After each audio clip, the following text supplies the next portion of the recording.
Intel Core i5, SODIMM DDR3 versus DDR4, CPU, RAM, thermal paste. I'm pretty sure that would have scared off everyone this video is not for, so let's get to it. Don't you know that you're a grown up? No games, no puns. Not allowed if you're a grown up. Hello again and welcome back to GenXGrownUp. I'm John and I'm a GenXGrownUp. Thank you for checking out this video. My job requires that I travel a lot. And when I'm in a hotel room, I prefer not to do all of my computing work on my laptop, but rather I have a small form factor PC I plug right into the hotel TV via HDMI, and I get all my work done with the power of a desktop, or close. For the last few years, my solution of choice has been a small form factor barebone PC made by Gigabyte called the Brix line. Now I've been through quite a few of them, not because they're poorly made, but because when you have a PC in checked luggage and TSA throws it around a bit, those computers don't last more than a year or so before pieces start falling apart inside and they're rattling around. So it's time once again for me to upgrade because TSA has busted another one of my small form factor PCs. I'm upgrading to the Gigabyte Brix S this time. I'm gonna walk through the process of removing all the stuff from my old Gigabyte Brix, inserting in the new one, getting the OS up and running, doing a little benchmarking, and letting you know what I think of it in this review. Let's get started. This is my old unit. And it's also a Gigabyte. It's an older model, but this one makes a bit of a rattling sound, which is generally not ideal for electronics. These have a really neat method of disassembly. The bottom just pops off here, and we'll just pull this bottom right off. So I have the hard drive here. I just need to disconnect that. So I have here a 1 terabyte mSATA drive. Now I'd intended to use this in my new Brix S, however, there's a curveball, which we'll talk about in a minute. Down here you have the wireless card, which is going to stay put. Then we have one of the sticks of memory, which will pop right out. Now I had DDR3 RAM in here. I actually have 2 sticks of that, which I'm going to use in the new Brix S. Let's see if we can find out why this guy's not working though. To do that, it's going to require just a little more disassembly. Right now the back comes right off. Okay, just lift that card, let it stay here. Okay, let's see. So there was some rattling, and sure enough, so on the underside here, you can see right here, 3 of these little modules. This one's good, this one's loose, and this one is free roaming inside the case. It's a R32 M1413 something that was soldered there at some point, but that answers my rattling question and why it would no longer boot. For now, we're just going to take the parts that we salvaged and we're going to put that into our new unit. Next up, I have just one minor piece of surgery. I have this 2 terabyte drive that I'm going to mount in the new unit, and we just need to remove that from what was the bottom lid of the old unit. All right, the entire drive lives in this little cradle. It's mounted in this cradle. They're both the same manufacturer, so there's a possibility that I can just use this cradle already. So I'm not going to take it out of there until I know I have to. On then to the new hotness. So this is the Gigabyte Brix S. This is a new unit. Well, it's substantially lighter and quite a bit smaller. All right, let's crack into him and start putting him together. This newer model of the Brix uses the same disassembly method okay. Should lift right off, and it does. So we'll get to the guts in a minute. Let's start with how am I going to be able to mount this drive? Is it using the same cradle? Maybe. And no, it's an entirely different cradle.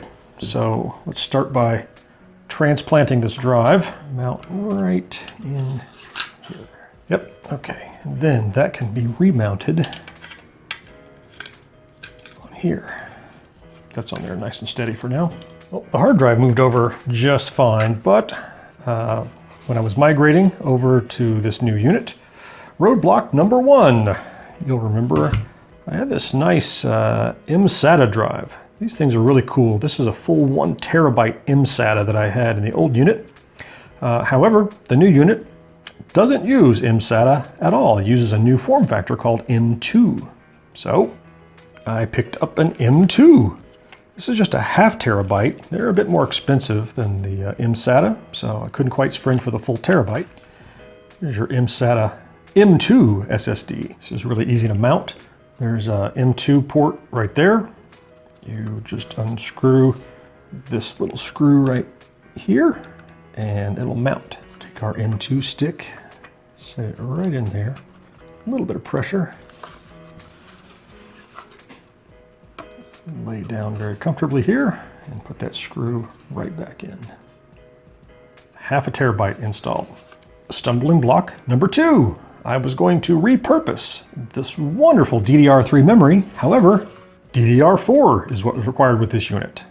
So I'll snap my fingers and alakazam. It's 3 days later and I have 16 gigs of DDR4 memory. Through the miracle of editing, 16 gigs, away we go. Take our single stick of 16 gig DDR4, and he goes. Now, I do need to install the top of the case, or bottom of the case, as it were, along with the hard drive. But before I do that, I'm gonna start by installing the OS, Windows 10. And once I have an OS running, we'll come back and install the 2 terabyte media drive. We have powered up now. We're in the BIOS. It's time to get this party started. So let's see what we see. So there's our 16 gigs of RAM. Fantastic. So we got a Core i5 running at 2.3 gigahertz. Pretty nice, essentially, for what is a box that fits the palm of your hand. There we go. We are cooking with gas. Now, if you've ever enjoyed the bliss that is the process of installing Windows on a brand new computer, the good news is we're going to fast forward through it so you don't have to watch all of it. But we are going to get Windows 10 set up, get all the updates running, and see how this little guy performs. While we're doing that, we'll take a quick look at the specs. Very small footprint, as you saw there on the Brix S. Got the Intel Core i5 running at 2.3 or 2.8 gigahertz. There's that DDR3L or DDR4, which caused me to buy more RAM. It's got an internal gigabit LAN and also Intel dual band wireless. It's got the Intel HD 520 graphics. Some Realtek embedded audio, and plenty of ports, HDMI, mini display port, USB 3.0, and a microphone headphone jack. With that all done, I wanted to run some benchmarking, so I selected the PC Mark 10, same guys that make the 3D Mark. So I ran that and got a 2285. Not shabby, but not awesome. It's pretty good for a portable PC. However, I noted that I was recording the screen during the tests, so I wanted to run a second pass without recording the screen. I did that and it bumped up to 2860. Finally, in an effort to squeeze out every last possible ounce of performance, I installed the latest driver set from the Gigabyte website, and it capped out at 2900 on the PC Mark 10 score. Time to return to the bench and install the drive. Just a single plug, like any 2.5-inch drive. There it is. All right, 4 little screws. Okay, nice. So here it is completed. Here's the old one. Quite a bit shorter, and I would say even with the drive in it, this one's just naked right now.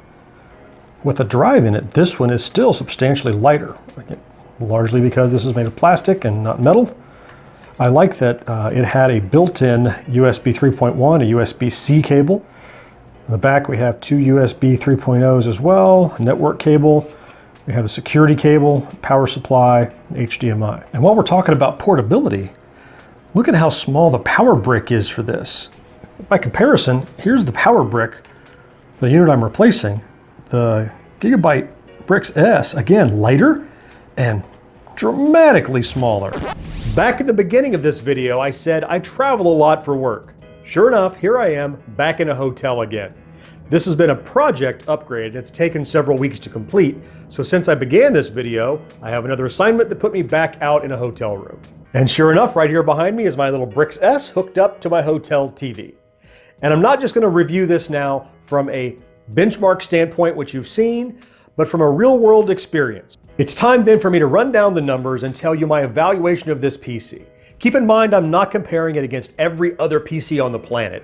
Could you build a faster, sexier, more capable PC if money were no object? Sure you could. But keep in mind what I was looking for. Remember, this is a portable PC I could take with me, plug in the hotel room. First up is portability. And there's not much I can complain about here.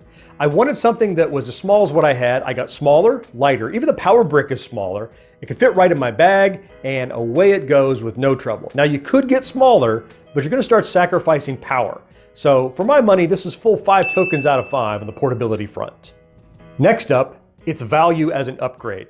Keep in mind, I was upgrading from another unit made by the same manufacturer, just a couple of years old, and I had expected to reuse a lot of the components. But it leapt in almost every technology. The only thing I could reuse is that SATA hard drive. I had to buy a new M2 drive, I had to buy new RAM, and that was pretty expensive. So what I had expected to be, about a $300 upgrade, almost doubled by the time I had to buy all those new components. So I could reuse some. However, I'm going to give it a 2 tokens out of 5 in terms of value for an upgrade. To be fair then, my next criteria is overall value. For me as an upgrade, that's a loud fucking air conditioner. To be fair then, the next criteria is overall value. Disregarding the fact that I had to pay a little extra because I was trying to upgrade and use old parts, this is still a good unit for the price. You're going to get it around $250, $300 for the bare bones. You'll have to add in your components. So I'll give it 3.5 tokens out of 5 just for overall value. You could probably go cheaper. Keep in mind though, you're going to end up with a little less power if you do. Next up is capabilities. This little Brix S has done everything my previous unit did, and maybe more. Right now I'm editing this video on it behind me, and I'm using the Brix right there. I've edited the last 2 episodes of our podcast on it, as well as many promos, and it's done great handling, video editing, audio editing, nothing to complain about. So a solid 4 tokens for capabilities. The last category that I'll mention is stability, and that's just because if you're gonna build a PC like this, it doesn't do you any good if it's crashy or buggy. I've been using it for a week or 2 now, and I've had 0 problems, no crashes, no blue screens, no driver conflicts. Everything behaves just as it should. Everything installs fine. It's great. So for stability, I give it a full 5 tokens out of 5. So finally, my overall evaluation. It was a great experience. The upgrade was easy. Although parts didn't port over, I was able to get the right parts. They worked perfectly. So this is not a mathematical average, but my overall just gut feeling estimate of the valuation of this for the job I needed it to do, 4.25 tokens out of 5. You could certainly do worse than this. If you're looking for something you're not trying to save space, you can get as powerful or better for probably less expensive. But if you need that small form factor, you want to have a home theater PC to hang off the back of your TV, or to keep out of the way, or to travel with like I do, the Brix S is very capable, and I think you'd be pretty happy with it. That's it for my look at the Brix S Barebones PC. Thanks for watching, and please remember to subscribe down below and enable notifications so you'll always be alerted whenever we post new content. And also, we want to know what you think. Use the comments down below to tell us, and while you're down there, give us a little thumbs up, and be sure to share this video and our channel wherever it is online that you hang out.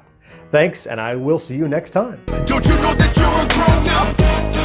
No games, no puns. Not allowed if you're a grown up. No more watching shows till sunrise. Unacceptable for grown ups. Your dinner cannot